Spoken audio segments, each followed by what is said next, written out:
If you're not a very spiritual person and you don't think about the akhirah a lot, if you haven't prayed for years and years and years, if you go for a burial, and you've never gone to a burial, if you go to a burial after a janazah, you follow the procession and you go to the burial. If you go that will be a spiritual experience for you. Just walking around and reading the gravestones, reading this guy died at the age of, or this child died at the age of 20, this one at the age of 6 months, this one at the age of 83 years, this one at the age of 31, this one was this guy was my age, this woman, this man, this woman, and you will read that, and you won't be thinking of them. Who will you be thinking of?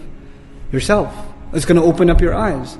The graveyard is a great place to open up your eyes, to remember where we're all headed. It's a place of silence and reflection. And yet you people, you even turned the graveyard into a place of takathur.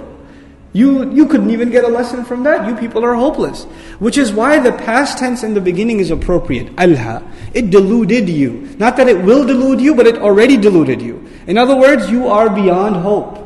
You people are a hopeless case. If it says it will delude you, there's still hope. Maybe it won't. Maybe I'll change because it has that potential. But if it's already happened, it means you people are a hopeless case. SubhanAllah.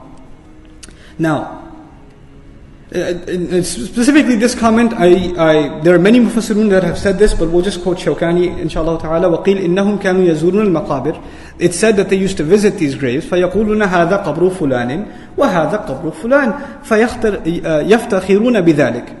And they used to say, this is the grave of that great one. This is the grave of that great one. They used to take pride in saying that. كَلَّا سَوْفَ تَعْلَمُونَ ثُمَّ كَلَّا سَوْفَ تَعْلَمُونَ. Identical ayat, except for what? ثُمَّ in the beginning.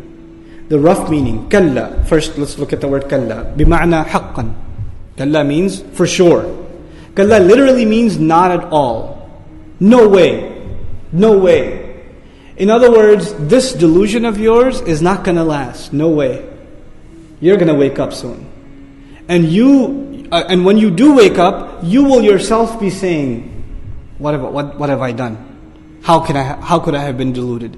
When people are so distracted, there are people you try to wake up and you try to tell them what life is all about, and they don't want to hear it at all. And you say to yourself, man, there's no way this guy will ever accept the truth. That guy is a hopeless case. This one, no way they will ever listen. Allah says to them, Kalla. No, there is a time. For sure. They will listen. No more distractions. And this is after they've gone to the graves, right? After they've been buried. Now, كَلَّا سَوْفَ تَعْلَمُونَ. The first one. Very, very soon you will find out. سَتَعْلَمُونَ means soon you will find out. سَوْفَ تَعْلَمُونَ. Very soon you will find out. Meaning your death is very, very close. It's not just close, it's very close. And as soon as you die, you're going to find out. Ali radiallahu anhu used to say, النَّاسُ نِيَّامٌ. People are sleeping. He says people are sleeping. And when they die, they wake up. They die, they wake up. This was his comment, radiallahu anhu, in regards to this ayah. So we find, كَلَّا سَوْفَ تَعْلَمُونَ. Soon you will find out. Find out when?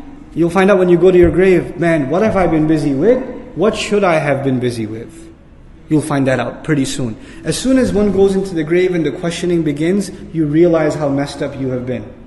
That's the first one. Then he says, ثُمَّ كَلَّا سَوْفَ تَعْلَمُونَ. Then again, ثُمَّ كَلَّا سَوْفَ تَعْلَمُونَ. Some ulama comment, the second ayah is not just for emphasis. The first one is for the questioning in the grave, when you will realize how messed up you were. The second one, soon you will find out, is when you come out of the grave, when the day of judgment begins, and all of your deeds are taken out, and the whole scrolls begin. Then you will really realize how distracted you had been. The full record. And the second record is more comprehensive than the first record. In the grave you're questioned, but not thoroughly.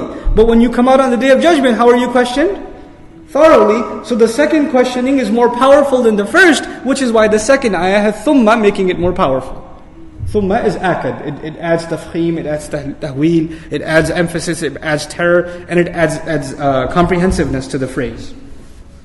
So Allah Azza wa Jal says, كَلَّا سَوْفَ تَعْلَمُونَ ثُمَّ كَلَّا سَوْفَ تَعْلَمُونَ. Az-Zamakhshari has an interesting comment. He says, إِنذَارٌ لِيَخَافُوا فَيَنْتَبِهُوا مِنْ غَفْلَتِهِمْ. This is a gift from Allah. This is a warning, so that they may wake up from their delusion and their distraction. وَالتَّكْرِيرُ تَأْكِيدٌ لِلْرَدْعِ وَالْإِنذَارِ عَلَيْهِمْ. And this repetition, the benefit of it is that when you repeat, the warning becomes stronger. I'm telling you. When you do that twice, what happens? The one listening is really warned. If you really want to stop your kids running into the parking lot, Stop, stop, stop. You don't say it once. How many times do you say it? You repeat it. The more serious the warning, naturally, what do? You repeat it. You're going to find out. You're going to find out. كَلَّا سَوْفَ تَعْلَمُونَ ثُمَّ كَلَّا سَوْفَ تَعْلَمُونَ. The repetition of it actually adds to the state of urgency and the style of warning that Allah Azza wa Jalla is communicating. وَالْأَوَّلْ أَشَدْ. And this style is used in Arabic, for example, أَقُولُ لَكْ ثُمَّ أَقُولُ. I'm telling you. Man, I'm telling you. You say it again. And you say this twice to get the point across to someone who does, apparently, until you say it to them this way, it won't affect them. They're beyond the point of just casually talking to them and they're ready to reason. So you have to give them the stronger language. The Quran, the problem is, for us the Quran is in the form of book. We're reading it. But when the Quran was being recited to the kuffar, it wasn't being recited in the form of book. How was it being presented? Speech.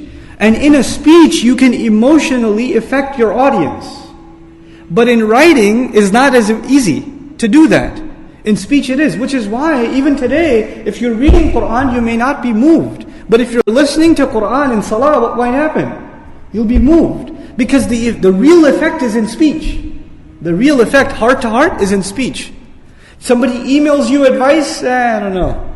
Somebody gives you advice over the phone, you take it a lot more seriously. Because words, when you hear them, they just have they are closer to the heart.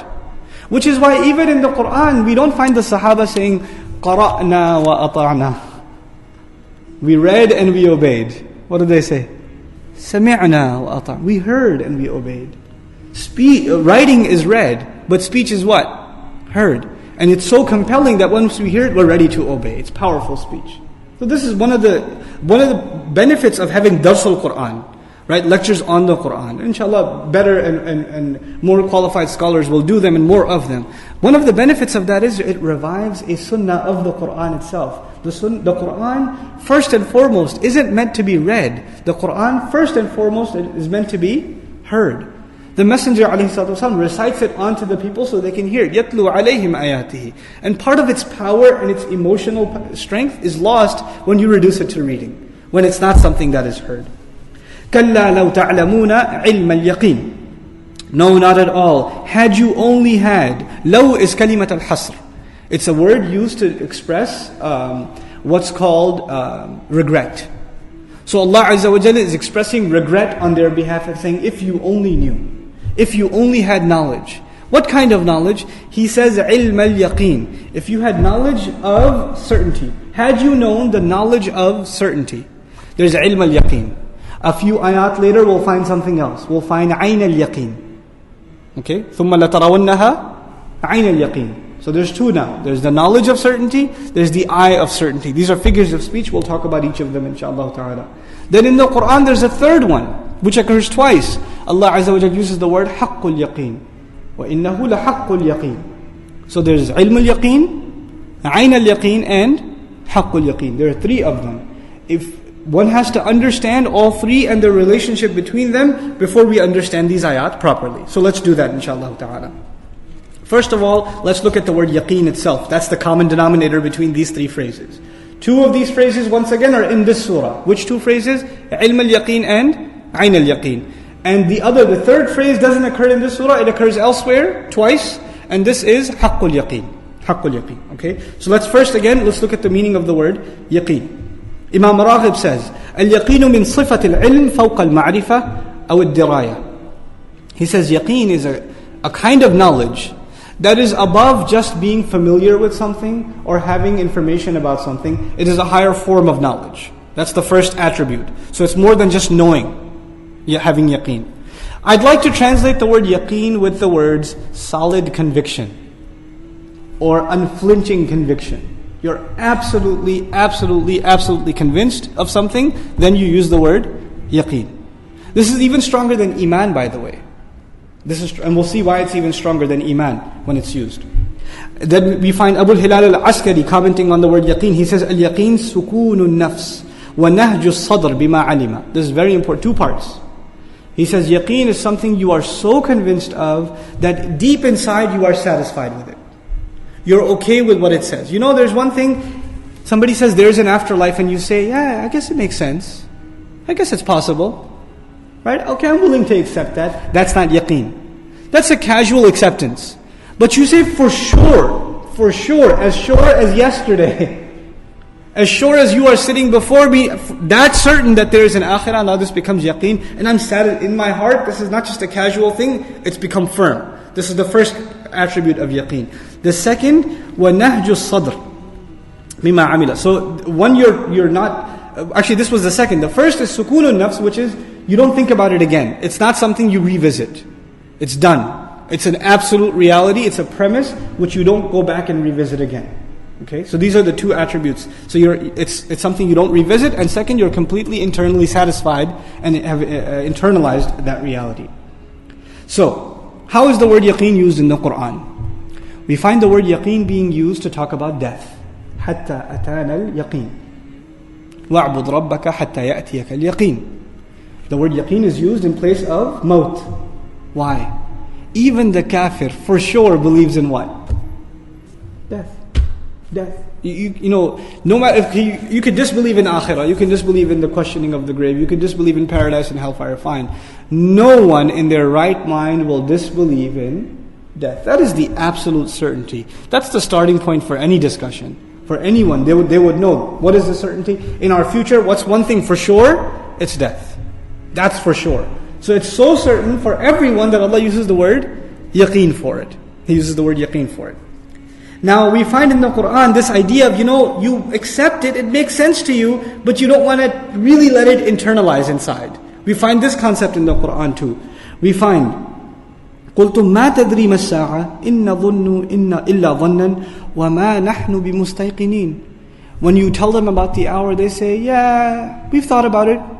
Nothing more than a thought though. We think it's a good idea, but we're not thoroughly convinced. وَمَا نَحْنُ بِمُسْتَيْقِنِينَ. We're not ready to accept it deep down inside. Casually, it's an interesting concept, sir. It's a very interesting theology you Muslims have. That's as far as you'll go. But you're not going to accept it as istiqan. You're not going to let it get deep inside of you, inshallah. So this is the tragedy of the one who doesn't have yaqeen.